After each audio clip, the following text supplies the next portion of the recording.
come around here, go there. You can go. Sorry, it's my guy.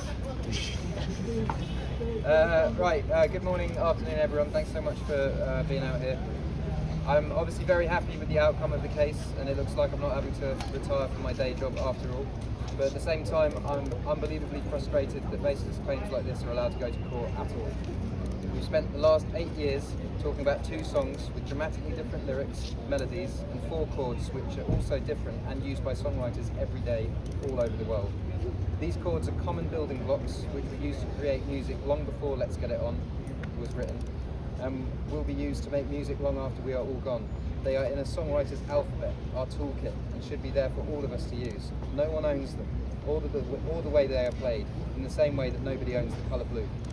Unfortunately, unfounded claims like this are being fueled by individuals who are offered as music experts in musical analysis.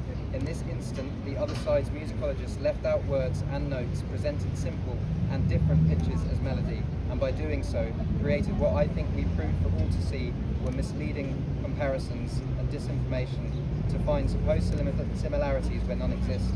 And I think we proved for all to see that they tried to manipulate my and Amy's song to try and convince the jury that they had a genuine claim.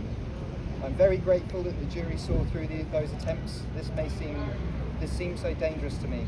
Both potential claimants who may be convinced to bring a bogus claim, as well as those songwriters facing them. It's simply wrong. By stopping this practice, we can also properly support genuine music copyright claims so legitimate claims are rightly heard and resolved. If the jury had decided this matter the other way, we might as well say goodbye to the creative freedom of songwriters. We need to be able to write our original music and engage in independent creation without worrying at every step of the way that such creativity will be wrongly called into question.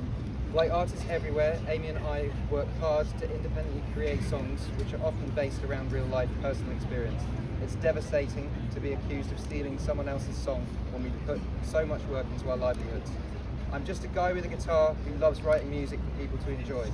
I am not and will never allow myself to be a piggy bank for anyone to shake. Having to be in New York for this trial has meant that I've missed being with my family at my grandmother's funeral in Ireland, and I will never get that time back. These trials take a significant toll on everyone involved, including Catherine. I want to thank the jury for making the decision that will help protect the creative process of songwriters here in the United States and all around the world. I also want to thank my team, these guys, who supported me throughout this difficult process, and to all the songwriters, musicians and fans who've reached out with messages of support over the last few weeks.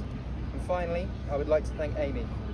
Neither of us ever expected that 9 years ago, from our wonderful writing session, that we will be here having to defend our integrity. Amy, I feel so lucky to have you in my life. Thank you. We need songwriters and the wider community to come together and bring back common sense. These claims need to be stopped so the creative process can carry on and we can all go back to making music. And at the same time, we absolutely need trusted individuals, real experts, who help support the process of protecting copyright. Thank you. I don't like the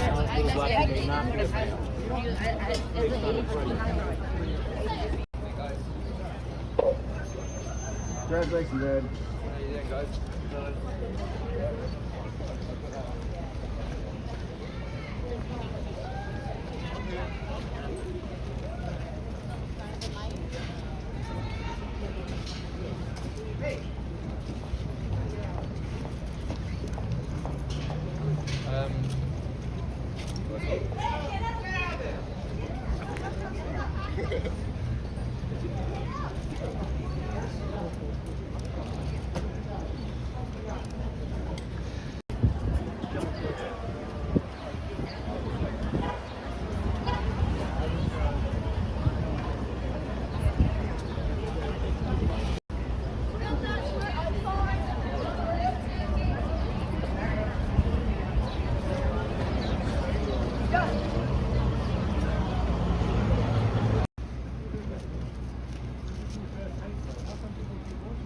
I'm gonna leave it to these guys now. I've made mistakes.